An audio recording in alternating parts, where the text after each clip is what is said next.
Bago po tayo magumpisa, gusto ko po magpasalamat sa lahat ng masugid na sumusubaybay. Marami pong salamat sa inyong lahat.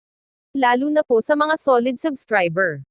At kung hindi ka pa nakasubscribe, pindutin ang button para sa ating story series. Marami din pong salamat sa mga masipag mag-share. Maligayang pagbisita at pagbabalik po sa ating munting channel. Narito na po ang karugtong ng ating istorya. Ika-204 na kabanata. Hulihin ang tagapagmana. Nang matapos na magsalita si Jason, isang boses ang narinig malapit sa kinauupuan ni Jason, "Alam mo ang lahat kay Leona. Alam naming lahat na ikaw ang unang nagyayang lumabas kay Leona," sabi pa ng isang boses. At mabilis itong pinagmulan ng malakas na tawanan. "Huwag kayong tumawa. Marami nang nanliligaw dito bago ako," sagot ni Jason kay David. "Si Leona ay mahirap hulihin. Pagkatapos ko, 5 o 6 na tao pa ang sumubok sa kanya. Pero wala siyang tinanggap kahit isa. Hindi niya alam kung ano ang kanyang hinahanap sa kanyang magiging boyfriend." Sinabi ni David na namasyal sila ni Leona sa nakaraan araw.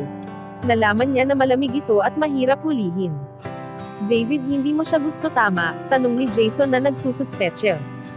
May tumawa sa loob ng room. "Huwag kang tanga, Jason. Si David ay engaged na kay Lindsay, ang pangalawang anak ng Marvel. Magpapakasal na sila. Si Leona ay kapatid ni Lindsay. Paano mai-in-love si David dito? Marami sila sa kwarto, na iniisip na simpleng nako-curious si David kay Leona. Gusto ko ang kanyang pagkatao, ano naman," wika nito na may kaunting ngiti. Nang marinig ng iba ang kanyang sinabi, lahat sila ay sinubukan itago ang pagkabigla sa pamamagitan ng ngiti. Si David ay hindi pa naman kasal.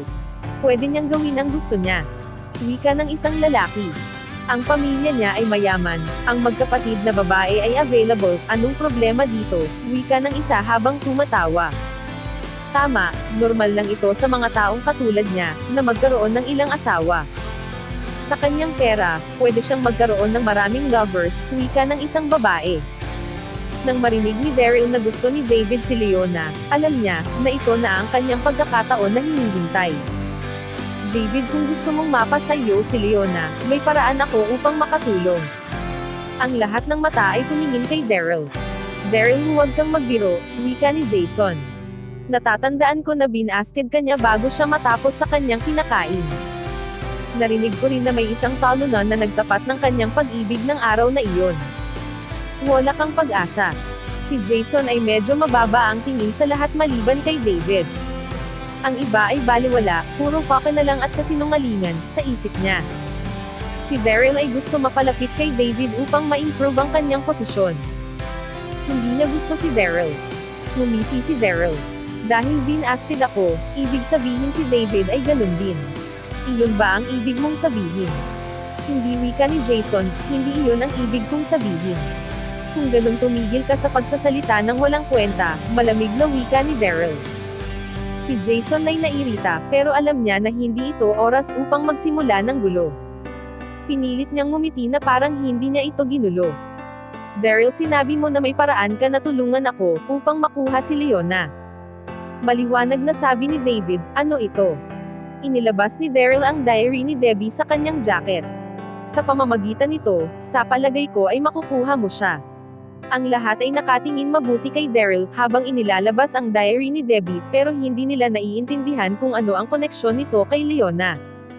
Kinuha ni David at binuksan ito, pero hindi niya naiintindihan. Tumingin siya kay Daryl na nagsususpetsya. "David, sa palagay ko ay si Leona ang may-ari ng diary." "Debbie Stonehill," nagpaliwanag si Daryl. Nang mawala ang kanyang memorya, sinabi ni David kay Daryl na magpatuloy. "Narinig muna na nanligaw ako sa kanya. Nang sandaling iyon, may isang talunan na mula sa kalsada, at palagi siyang tinatawag na Debbie. Nang gabing iyon siya at ako ay nagluto para sa kanya. At pagkatapos niyang kumain ng mais, umiyak siya. Tingnan mo kung ano ang nakasulat sa diary noong April 17. Binuksan ni David at binasa. "Ngayong araw ay naaalala ko ang nangyari sa akin noong ako ay bata pa. Ngayon ay kapag kumakain ako ng mais ay naiiyak ako." Inisip ito ni David. Tumingin siya kay Daryl at sinabi na umupo sa tabi niya. "Sige, sagot nito. Pumunta si Daryl at umupo sa tabi nito, at uminom sila ng sabay. Ang ibang mga lalaki sa room ay tumingin kay Daryl, at naiinggit. Ang kanyang relasyon kay David ay biglang naging malapit dahil sa diary. Sa palagay mo paano ko siya makukuha? Tanong nito. Sa diary, binanggit ni Debbie ang boyfriend na nagngangalang Alex. Kung papaalalahan mo si Leona ng mga bagay na ginawa niya sa kanya, mai-inlove siya katulad ng ginawa ni Debbie. Si Daryl ay tumawa. Hindi ito masamang idea. Pumalakpak si David. Naalala niya na si Leona ay nag-aaral sa Richmond University, at si Colin ay nag-aaral din doon. Nang makita niya si Colin, tumaway siya at tinawag ito. Nang sumunod na araw, nakatanggap si Leona ng tawag kay David. Sinabi na pupunta siya sa university upang makita ito. Si Leona ay napaisip pero hindi siya makatanggi. Nang 10:00 ng umaga pumunta ito sa gate upang makipagkita kay David. Sa kanyang pagkabigla nakadamit ito ng ordinaryo. Medyo katulad ito ni Alex. Hindi niya dala ang kanyang sasakyan, siya ay nakabike. Hindi siya mukhang pinuno ng importanteng pamilya. Mukha lang siyang ordinaryo. David walang idea si Leona kung ano ang ginagawa nito, o ano ang kanyang iniisip. Napansin ni David ang pagtataka nito, at ngumiti siya. Iniisip ko na subukan mamuhay ng simple. Isa pa ang aking mama ay hindi lumaki bilang mayaman, kaya nagdesisyon ako na maging ordinary kahit sandali. Si Leona ay nabigla. Inisip niya na ang idea ni David ay mabuti. Isinama niya ito sa paligid ng campus at ipinakita ang mga pangyayari. Malapit na magtanghalian. Nag-suggest si David na pumunta sila sa school restaurant para kumain. Nang makarating sila doon, maraming mga tao ang naghihintay umorder ng pagkain, pero nagdesisyon sila na maghintay. Umupo ka, ikukuha kita ng pagkain, wika ni David. Si Leona ay umupo sa lamesa, habang si David ay pumili mag-isa. 3 babae ang pumasok sa restaurant. Nang makalapit na sila sa pintuan, nagsimula silang magreklamo. Si Leona ay nagtataka kung sino ang pinag-uusapan nila, pero ang 3 babae ay naglakad sa harapan ni David, at ngumisi dito. Malamang na ikaw ang pinakamahirap na estudyante dito sa Richmond University, tama? Hindi mo deserve na kumain sa lugar na kagaya nito. Kailangan mo nang umalis at pumunta sa mga maruming bar kung saan ka nababagay, sabi ng isang babae. Natatandaan ko siya. Siya ang pinakamahirap na estudyante sa biology department. Kumukuha siya ng school grants kada taon, ngisi ng isa pa. Tumayo si Leona at lumapit sa 3 babae. Kayong 3 ay nakakakilabot. Kilala niyo ba kung sino siya? Leona, hindi mo kailangan ng simpatsya sa mga taong walang kwenta. Sabi ng isang babae, sa palagay ko ginagamit mo ang iyong simpatsya para mapalapit ka sa kanya. Nang si David na ang o-order ng pagkain. Gusto kong umorder ng 2 paella at 2 bote ng mineral water, please. Pagkatapos niyang umorder ang 3 babae ay nagtipon sa paligid niya at nagpatuloy sa panlilibak. Isa kang nakakaawang talunan. Kaya mo ba talaga bumili ng para sa 2 tao? Tingnan niyo siya. Isa siyang estudyante sa Richmond University, at ano ang kanyang ginagawa sa pera ng paaralan? Ang paella at mineral water ay mahal, pero ang walang kwenta na ito, ay bumili ng walang kisap mata. Kailangan mo nang mag-drop out sa school. I-expose ka namin sa online. Ang ibang mga estudyante sa paligid ng lamesa, ay tumango at nagbubulungan tungkol kay David. Ang paella ni David ay handa na. Inabot niya ang plastic bag, at binayaran, at handa nang umalis.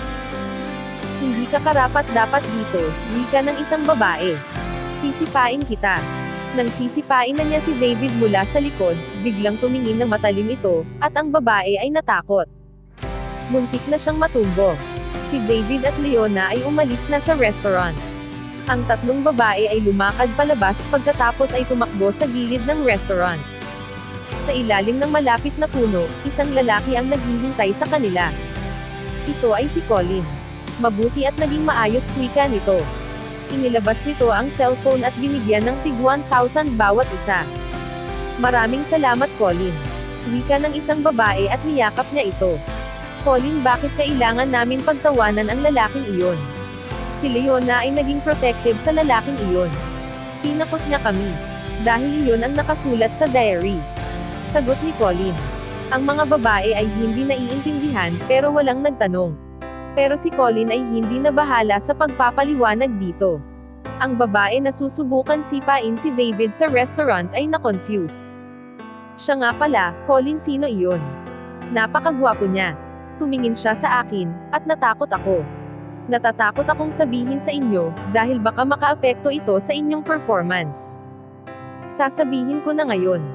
Pero kailangan ninyo itong isekreto kung hindi mananagot kayo. Ang mga babae ay tumingin sa kanya ng may seryosong mukha. Siya ay si Drake, ang head ng pinakamayaman na pamilya sa Washington, D.C. Sa kanyang pagtatapat, ang mga babae ay namutla at ang mga tuhod ay nanghines sa takot at muntik na bumagsak. Si Leona at David ay naglalakad pababa sa main road ng university. Nagpunta ako sa iyo upang maranasan kung paano ang pakiramdam ng isang mahirap na lalaki kahit napakahirap. Galit ka ba? Tanong ni David. Syempre hindi ako galit, sagot ni Leona. Sa totoo lang ay humahanga siya dito. Mabuti. Pwede na ba tayong kumain sa lawa? Maganda doon, pumayag si Leona at pumunta silang dalawa doon. Inilapag ni David ang kanilang pagkain at nagsuggest na maglakad sa gilid ng lawa.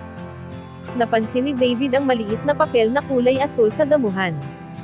Ito ang marka na sinabi ni Colin sa kanya. Leona, napakaganda talaga dito, wika ni David, habang tahimik na pinapangunahan si Leona. Nang maapakan ni Leona ang damo, nadulas siya at nahulog sa lawa. Tulong, sigaw niya, habang kumakampay sa tubig. Ika-205 na kabanata, ang taimtim na pag-ibig. Leona, huwag kang magpanik, nandito ako. Sigaw ni David, at lumusong sa tubig. Nag-practice siya sa swimming simula pagkabata, at medyo kampante sa tubig. Kung hindi siya komportable sa kanyang abilidad, hindi siya hihingi ng tulong kay Colin, na i-set up si Leona na mahulog. Kinuha niya ang kamay ni Leona at iniligtas. Siya ay nakainom ng tubig at nakabaluktot na parang susuka. Okay ka lang, tanong ni David. Maliban sa pagiging basa, si Leona ay sobrang natakot. Tumango siya dito, at sinabi, okay lang ako. Maraming salamat, David, kung hindi dahil sa iyo, baka ay. Naputol na ang sasabihin. Hindi mo na kailangan magpaliwanag, wika ni David at ngumiti. Sa pagtingin sa mukha at katawan ni Leona na basa, ini-imagine niya na naligo sila ng sabay, sa isang hotel bathtub. Hinagat niya ang kanyang labi, at inalis ang isiping iyon. Sinamahan niya ito sa girls' dormitory, nang matapos ito magbihis, sumunod uli ito pabalik sa lawa. Hindi na natin kailangan bumalik doon, wika ni David. Na may boses na pag-aalala. Ngumiti si Leona pabalik dito. Okay lang, basta huwag na tayong magbasa. Ang pagkain ay baka malamig na ngayon. Kainin na natin ito ng mabilis. Nang binuksan nila ang lunchbox, ang paella ay malamig na. Sa pag-iisip na ibinuwis ni David ang kanyang buhay upang iligtas siya. Nakita ni Leona rito ang pagiging tutuong bayani, na may mabuting pakiramdam sa mga responsibilidad. Kumagat siya ng paella, at biglang nakaramdam ng paghinig sa kanyang buong katawan. Isang hindi maipapaliwanag na imahe na figura, ang pumasok sa kanyang isipan. Nahulog siya sa tubig, at isang lalaki ang tumakbo palapit. Iniligtas siya nito sa tubig, at sinigawan siya, pero hindi niya makita ang mukha nito. Si David ito, iniligtas niya ako ngayon lang, sa isip ni Leona. Ang mga luha ay dumaloy sa kanyang mga mata at pumatak sa lunchbox. Leona, anong problema? Tanong ni David na nag-aalala. David, ikaw ang pinakamayaman sa syudad, wika ni Leona, nakatingin ito na may luha sa mga mata. Bakit mo ibinuwis ang buhay mo, para sa akin? Natural gusto kitang protektahan, yun lang. Walang pagtatalo doon, wika ni David. Alam niya kapag ipinakita niya ng sobra, ang tutuong nasa isip niya, para na rin niyang ginawang tanga ang kanyang sarili. Alam niya na nakagawa na siya ng magandang impresyon. Sa loob ng ilang araw, ay makukuha na niya ito. Maraming salamat, napakabuti mo, wika ni Leona na nakangiti. Si David ay karapat-dapat maging head ng mayaman na pamilya. Sa isip niya, naiiba siya sa lahat. Napakaswerte ko, ang kapatid ko, ay papakasalan siya. Naubos na nila ang paella. Inisip ni Leona na ito ay espesyal at masarap sa lahat ng pagkain na kanyang natikman. Pinangunahan niya si David pabalik sa school gate kung saan iniwan nito ang rental bike, at handa nang umalis. David, maraming salamat sa pag-imbita sa akin ngayon araw. Nagustuhan ko ng husto ang paella, wika ni Leona na nakangiti. Matagumpay na sagot ni David. Kung gayon ay pupunta muli ako dito sa inyong school upang kumain ng paella kasama mo. Gusto mo ba na pumunta ako? Nag-blush si Leona, at inisip niya na masyado na ito nagiging prangka. Medyo nawala siya sa kanyang sarili at hindi alam kung paano ipapakita ang sarili. Tumawa siya. Nagbibiro lang ako.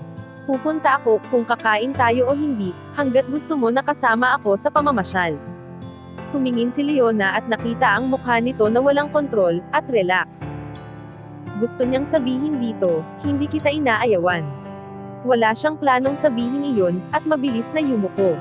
Nakaramdam siya ng hiya at hindi alam kung ano ang gagawin. Paalam, aalis na ako. Nang marinig ni Leona ang boses ni David, siya ay tumingin. Nakasakay na ito sa kanyang bike at aalis na pababa sa kalsada. Hindi niya nalaman, nang ngumiti si Leona sa kanya. Si David ay pinaandar ang bike ng ilang sandali, at nakarinig ng busina. Si Leona ay isinuot na muli ang kanyang earphone. Si David naman ay huminto at tinapon ang bike sa gilid ng kalsada. Nang sandaling iyon, isang Mercedes-Benz RV ang lumapit sa kanya at huminto. Ang pintuan ay bumukas at siya ay sumakay. Si Daryl ay nakaupo sa sasakyan at nakangiti. Simula nang nagbike si David, at tinawag na walang kwenta. Si David ay nagalit. May dalagang babae sa loob ng Mercedes-Benz RV, na mabilis, at nagsimulang tulungan ito na tanggalin ang mumurahing damit, at palitan ng mamahalin.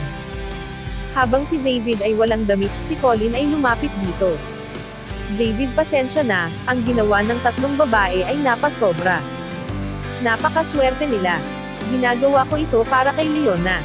Kung mayroon maglalakas ng loob sa akin na magsalita ng ganoon sa totoo, wawasakin ko sila, galit na sagot ni David. Ang dalagang babae ay tapos na tulungan magpalit ng damit si David, at umupo sa kanyang bangko. David, nakita namin ang ekspresyon ni Leona. Magsisimula na siyang mabigani sa iyo. Matagumpay na ngumiti si David. Sinabi mo na mahirap makuha si Leona. Iyon din ang inisip ko noong una. Pero pagkatapos nitong umaga, sa palagay ko ay mukhang napakadali nito. Si Daryl ay nakangiti, pero sa loob siya ay naiirita kay David. Kung wala ang diary, magiging katulad kita. Busted ka na bago matapos ang pagkain ninyo, sa isip niya. Sa mga naging epekto ngayon araw, mga ilang linggo lang makukuha muna siya, wika ni Daryl. Totoo iyon, sagot ni David. Pero iniisip ko ang tungkol sa diary. Hindi ko maintindihan kung anong klaseng tao yung Alex, at kung paano niya nagagawa ang mga magagandang bagay. Magtiyaga ka lang, wika ni Daryl. Huminga ng malalim si David. Lahat ito ay para kay Leona, at sulit. Sa mga nakaraang araw, gusto ni Alex hanapin si Miriam at kuhain ang diary, pero hindi niya alam kung nasaan ito. Nagpunta siya sa lugar ni Leona ng 2 beses pero hindi siya nito pinansin. Sobra siyang nalungkot, at natapos lang sa panunood niya dito, habang nakatayo sa labas. Pero medyo okay na rin dahil minsan lang pumunta si Colin, upang makita siya. Nagawa niyang kumalma ng kaunti at magbigay ng energy sa kanyang pag-aaral, at sa pang-araw-araw na pagkatuto sa pangkalahatan. Ang Olympic Games sa Washington DC ay malapit nang maganap. Sa mga nakalipas na araw, ang mga sports teams mula sa iba't ibang bansa ay dumating na. Ang balita sa Olympic Games ay patuloy na ibino-broadcast sa television. Ang lahat ng uri ng paghihigpit ay ipinataw.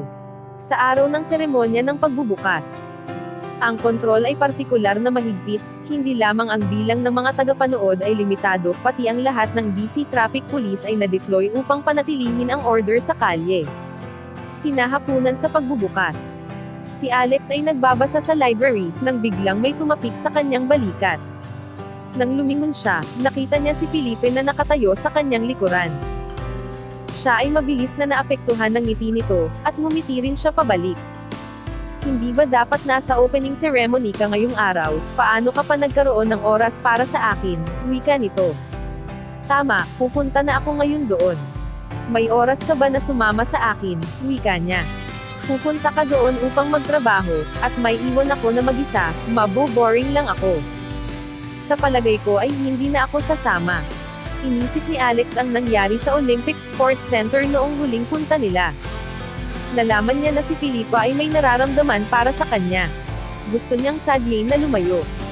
Sa palagay ko ay ito na ang pinakamalaking moment sa buhay ko, wika ni Filipa, at ang kanyang mga mata ay lumaki ang kalungkutan. Gusto ko talaga na may kasama akong close upang samahan ako, pero ang mama at papa ko ay nasa aming hometown. Kung hindi mo ako sasamahan, ay malulungkot talaga ako. Sa napansin ni Alex, tumango na lang ito. Sige, sasama na ako. Maganda makita ang opening ceremony. Biglang sumaya si Filipa. Isa akong volunteer, kaya wala akong tickets. Kapag pumasok na ako sa stadium, ang magagawa ko lang ay tumayo sa pintuan. Kung gusto mo manood ng live performance, kailangan natin itong panoorin sa screen, sa labas ng magkasama. Gusto mo pa rin ba pumunta? Hindi alam ni Alex ang sasabihin, ang kanyang nagawa lamang ay tumawa at tumango. Mukha akong matalino, pero bakit ang bobo ko, sa isip niya. Hindi ko makausap ang isang babae ng maayos. Hindi ako makatulong sa pagiging single ko, at deserve ko ito. Biglang napagtanto ni Filipa, at medyo namula. Okay, umalis na tayo. Maraming pwedeng gawin, kapag naroon na tayo. Pinangunahan niya ito sa paglabas ng library. Nakakita sila ng taxi sa labas ng school, at nagpunta patungo sa Olympic Sports Center. Sa loob ng taxi, nag-usap pa sila ng kaunti. Pinag-usapan nila ang New Year party. Nang mag-donate si Alex ng 1.5 million euro sa paaralan. Ang hindi alam ni Filipa, ay nagsinungaling siya dito, at sinabi na ang totoong donor ay ang magandang babae na nasa katamtamang edad na nakita niya sa Ruby Hotel. Sinabi niya na naawa ito sa kanya at binigyan siya ng maraming pera. Nabalisa siya at hindi napakali, at ibinigay lahat ito sa paaralan. Si Filipa ay naniniwala sa kanyang istorya. Isipin mo mabuti, sa isip niya, sinabi niya dito habang naglalakad sila patungo sa stadium. Kung bibigyan mo ako ng 1.5 million euro. Una ay bibigyan ko ang aking magulang, pagkatapos ay bibili ng ilang bahay, at papaupahan ko. Hindi ko ma-imagine kung gaano kakomportable ang mararanasan ko. Mabilis silang naglakad sa square sa harapan ng stadium. Ang opening ceremony ay magsisimula na sa loob ng ilang oras, at maraming tao sa square na may hawak na national flag. Ang iba ay nagpapakuha ng group photo, at ang iba naman ay naglakad sa pintuan ng stadium. Sa kabilang parte ng stadium, may isang food truck na maraming tao ang nakapaligid. Si Alex ay natuwa nang makita niya ito ay food truck ni Nelly Lane.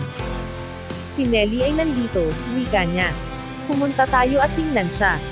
Sumingit sila sa maraming tao at nakita si Nelly na gumagawa ng pancake sa loob ng food truck. Habang nagluluto, siya ay sumisigaw sa mga tao. Masarap na pancake, maayos na American pancake. Mayroon din payat na lalaki na pumalit sa dating trabaho ni Alex sa food truck na nag-aabot ng soft drinks at mga snacks. Nelly, sigaw niya na nakangiti. Sa narinig na boses niya, ang buong katawan ni Nelly ay nanginig. Tumingin siya pataas sa kanyang lutuan at nakita ito. Maliit na talunan, ikaw pala. Ano ang ginagawa mo dito? Masayang tanong ni Alex. Ngumiti si Nelly na abot sa magkabilang tainga. Ngayong araw ang pagbubukas ng Olympic at maraming tao dito. Nagpunta ako dito upang gumawa ng maraming pera. Si Filipa ay medyo nalungkot at tumingin kay Alex, mag-usap kayo, aalis na ako upang magtrabaho. Pumunta ka sa E2 entrance at hanapin ako. Kung wala kang oras pumunta, hindi mo kailangan. Ngumiti ito kaunti at naglakad palayo. Ang dati mong kaklase ay galit dahil ayaw mo magbigay ng oras sa kanya. Wika ni Nelly, habang ibinibigay ang pancake sa customer. Huwag kang maging walang isip. Mag-classmates lang kami, wika nito. Pumasok siya sa loob ng truck at nakikipag-usap kay Nelly, habang tumulong sa pagbebenta. Ang mga taong nakatayo sa paligid ng food truck ay mula sa iba't ibang panig ng bansa. At karamihan dito ay nagsasalita ng English na medyo kakatwa. Nang sandaling iyon, isang lalaki ang lumapit sa food truck na may puting headcap. Kinausap si Alex sa lengguwahe na hindi niya naiintindihan. Ika-206 na kabanata. Ang opening ceremony. Si Alex ay nalilito dahil hindi niya maintindihan ang lengguwahe na sinasalita ng customer. Tinanong niya ito nang nahihiya. Kaya mo bang magsalita ng English? Umiling ang lalaki at napapaisip. Inulit lang nito ang sinabi kay Alex. Ang ibang mga tao sa paligid ay tumingin sa kanila nang may palaisipan na ekspresyon. Walang nakakaintindi sa sinasabi ng lalaki. Bigyan mo siya ng isang pamunas, biglang suggest ni Nelly. Hindi ni Alex naiintindihan, pero kumuha siya ng basang pamunas, mula sa likuran ng counter at ibinigay sa lalaki. Ngumiti ang lalaki at kinuha ang pamunas. Nang matapos niyang punasan ang daliri, inilabas nito ang kanyang wallet. Nagtanong siya, katulad ng salita niya kanina. Pero bago pa magreklamo si Alex, si Nelly na ang sumagot dito, ng kaparehong lengguwahe. Naglabas ng ilang barya ang lalaki at iniabot kay Alex. At pagkatapos ay umalis. Si Alex ay nabigla, dahil alam ni Nelly ang gagawin. Tinanong niya ito. Nelly, hindi ko alam na kaya mong magsalita ng foreign language. Anong lengguwahe ang kanyang salita? Marami ka pang bagay na hindi alam sa akin. Ang lengguwahe niya ay Malay. Proud na wika ni Nelly habang patuloy pa rin gumagawa ng pancake. Paano ka nakakapagsalita ng Malay? Tanong ni Alex. Wala, bakit anong problema? Hindi naman ito big deal, casual na sagot nito. Iniabot niya ang pancake sa customer at tumingin kay Alex at sinabi. Ang girlfriend mo, ay hindi ka isinama dito, upang tulungan ako. Kung hindi ka pupunta upang hanapin, hindi siya magiging masaya. Pili ka, sinabi ko na sa iyo, hindi ko siya girlfriend. Huwag mo siyang tawagin na girlfriend ko, pagtutol ni Alex. Pagkatapos tumulong ng matagal sa food truck. Tinanggal ni Alex ang kanyang apron, at kumuha ng 2 bote ng soda sa container, at ibinigay ang pera kay Nelly, para dito. Masyado kang abala, aalis na ako, at pagkatapos ay umalis na siya ng food truck. Pinanood ni Nelly umalis si Alex, at sinabi na nakangisi. Sinabi mo na in love ka na sa iba, pero nakita ko kung paano ka tumingin sa babaeng iyon. At sino ang ibinili mo ng inumin? Si Alex ay tumingin upang magpaliwanag. Pero si Nelly ay nakatingin nang may pangungot siya sa kanya, at alam niya, na hindi niya ito makukumbinsi na maniwala. Sinabi nito, isipin mo na kung ano ang gusto mong isipin, aalis na ako. Nagpunta siya sa stadium entrance, kung saan sinabi ni Filipa, na doon siya magtatrabaho. Nang makarating siya roon, nakakita siya ng 2 hilera ng mga taong volunteer na naka-uniform. Nakatayo sa gilid ng entrance at ginagabayan ang mga bisita. Ang isa dito ay si Filipa, at lumapit siya dito. Filipa, ito ang inumin mo, at nakangiti niyang inabot ang bote ng soda. Ngumiti ito sa kanya, at sinabi maraming salamat. Pwede ka pa bang maghintay sa akin ng kaunti? Masyadong maraming tao ang dumarating ngayon, sobra akong abala. Umupo siya kasunod nito, at pinapanood ang pakikipag-usap nito ng mahusay sa mga foreign visitors, sa kanilang lengguwahe. Humahanga siya dito. Biglang may dumating na isang magandang babae, at tumayo ito sa harapan ni Alex at Filipa. Nakasuot ito ng asul at puti na makinis na damit, at ang makeup nito ay katangi-tangi. Kamukha ito ng top model, na parang naglalakad sa runway. Ito ay si Miriam. Mabilis siyang nakita ni Alex at tumayo. Itinuro siya habang sinasabi, Miriam, nasaan ang aking backpack? Ang backpack mo naiwala ko, nakangisi na sagot nito. Nang marinig niya na naiwala niya ito, nanlamig ang kanyang puso. Galit nitong sinabi, naiinis na ako sa iyo, alam mo ba iyon? Malupit itong ngumiti sa kanya. Sa palagay mo ay may karapatan ka na sigawan ako. Gusto ko ring sabihin sa iyo, na nakakita ako ng diary sa backpack.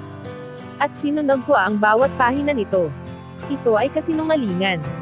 Hindi niya alam kung ano ang ginawa ni Daryl sa diary, na nakita nila sa backpack ni Alex.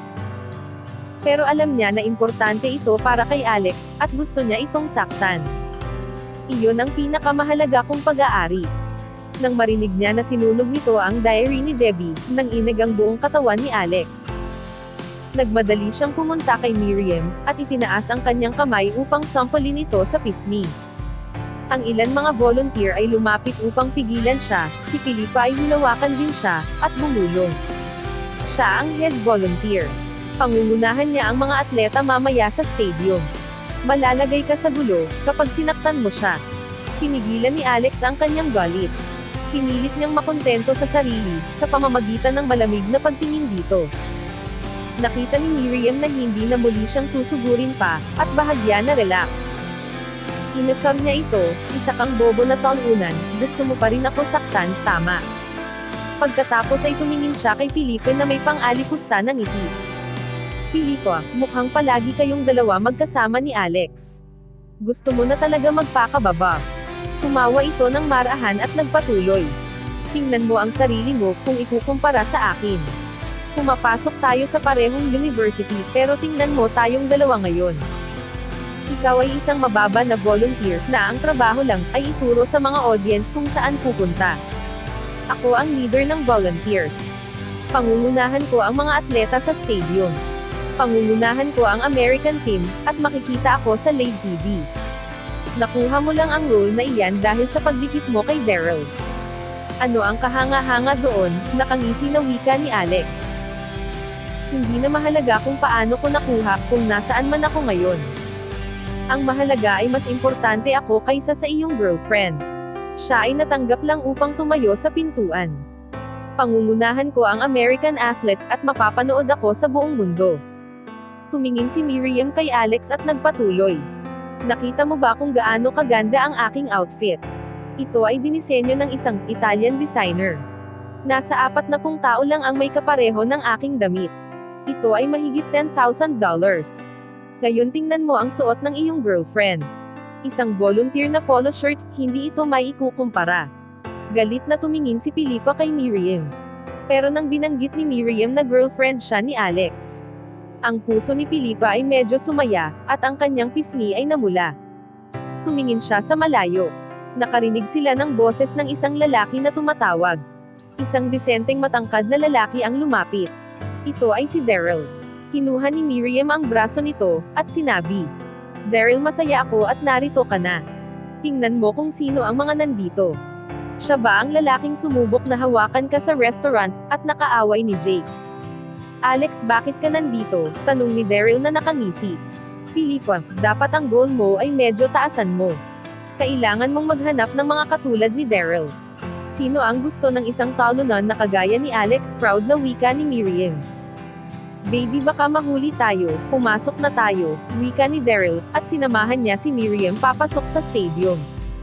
Sinabi ni Felipe kay Alex, "Umupo ka muna dyan ng ilang minuto. Walang dahilan upang magalit sa mga ganoong mga tao. Hindi ito sapat." Itinuro niya ang upuan sa kanyang likuran at nagpatuloy sa paggagabay sa mga manonood na pumapasok sa stadium. Hindi nagtagal ng gabing iyon, ang lahat ay nasa stadium na, at sa wakas ay tapos na sa trabaho si Felipe. Pumasok tayo sa loob, at umupo sandali. Ang mood ni Alex ay medyo bumuti na. Tumingin siya dito, at nabigla, at tinanong, "Hindi ba kailangan ng ticket?" Siniguro ni Felipe kay Alex, "Mayroon kaming special volunteer area, kung saan pwede kami manood ng live sa big screen." Nang papasok na sila, may biglang tumawag, Alex. Nakilala niya ang boses ni Nelly. Tumingin siya sa paligid, at nakita ito na papalapit sa kanila. Nagtanong ito, "Papasok ba kayo sa stadium? Pakiusap, pwede ba akong sumama sa inyo? Di ba nagtatrabaho ka ngayon? Maraming tao sa paligid." Sinabi ni Felipe na nakangiti. Ang mga audience ay nasa stadium na, sino ang bibili ng pancake sa labas? Isa pa may nagbabantay sa aking food truck. Naalala ni Alex na may kasama na pala siyang bago. Kinapit ni Nelly ang kanyang noo. At sinabi si Felipe ay matalino, "Ikaw Alex, ang utak mo ay parang isang tigyawat." Sa pagtingin kay Nelly at Felipe na nasa kanyang harapan, napagtanto ni Alex na siya ay masaya kaysa kanina. Hindi na niya inisipan sinabi nito, na tigyawat sa utak, basta nang sandaling iyon siya ay masaya. Isinama sila ni Felipe sa volunteer rest area. Ito ay malaking area na may 8 malalaking screen sa dingding. May mahigit 100 tao ang nasa loob, nag-uusap at nanonood sa malaking screen. Umupo si Alex sa bangko, sa harapan ng malaking screen. 8:00 impanto. Ang mga nakakasilaw na fireworks ang naka-display, at sinabi na magsisimula na ang opening ceremony. Ito ay kasunod ng 2 dance performances. Pagkatapos ay sinabi ng TV commentator. At ngayon ay magsisimula ng pumasok sa stadium ang mga atleta. Sa screen, nakikita nila ang parade ng mga atleta, mula sa iba't ibang panig ng mundo. Ito ay pinangunahan ng lead volunteer. Belgium, Colombia, France, Spain. Sa wakas ay pinalabas na ang mga taga-USA, at may masigabong palakpakan ang narinig. Hawak ni Miriam ang banner, na may nakasulat na USA, sa kanyang harapan, at proud na pinangunahan ang mga atleta. Si Miriam ay nakita sa live TV ng 10 seconds na mahalagang bahagi ng opening broadcast ceremony. Siya ay napakaganda, at malambing na nakangiti sa camera. Nang makita siya, ng lahat ng tao sa hall, lahat sila ay pinupuri ito. Ang lahat ng lead volunteer ay kabigi-bighani ang ganda. Pagkatapos pumasok ang mga atleta sa stadium, nagpunta na sila sa susunod na bahagi. Ang mga volunteer ay nasa rest area, at nanonood sa live screen. Biglang ilang tao ang pumasok, at may nagsalita ng malakas na boses. Daryl, hindi ba ako mukhang maayos sa ceremony ngayon? Ito ay si Daryl na naglalakad kasama si Miriam na nakahawak sa kanyang braso. Ang pinakamagandang babae sa buong mundo. Nang lumabas ka na sa screen, ang mga commentator ay hindi na tumigil sa pag-uusap tungkol sa iyong kagandahan, wika ni Daryl na nakangiti. At kumuha ng upuan para kay Miriam. Nakita ni Nelly si Miriam. Hindi ko kayang makasama siya. Karamihan sa mga tao sa hall ay kilala si Daryl, at marami sa kanila ay nakikilala si Miriam bilang lead volunteer na napanood nila sa ceremony. Lahat sila ay tumayo upang batiin ito. Daryl, siya ba ay iyong girlfriend? Nakakabighani siya, wika ng isang lalaki. Oo, nakita ko siya sa ceremony. Katangi-tangi siya.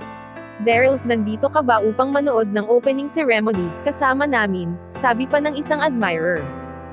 Siyempre, ang girlfriend ko ay ang pinakamaganda sa lahat ng lead volunteer, ngiti ni Daryl.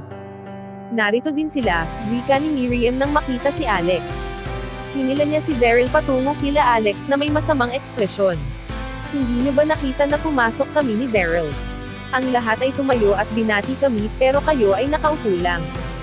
Anong pakialam namin kung pumasok kayo, nakangisi na wika ni Nelly. Ikaw pangit na baka, ang lakas ng loob mo na kausapin ako ng ganyan, galit na wika ni Miriam. Ako ang lead volunteer ng American athlete. Kung ikukumpara ka sa akin, ikaw ay isang basura. Sumigaw siya sa lahat ng volunteers. Kayong lahat tingnan ninyo ang tatlong ito. Ang dalawa sa kanila ay aking high school classmates. Nag-aaral sila sa magandang paaralan, at ngayon sila pa rin ay talunan.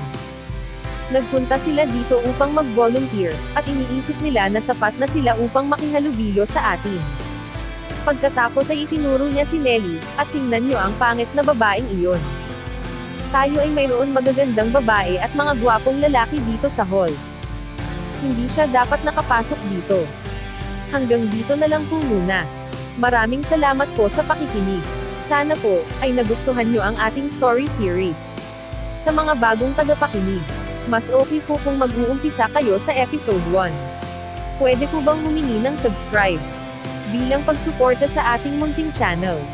Hanggang sa susunod po muli. Stay safe and God bless.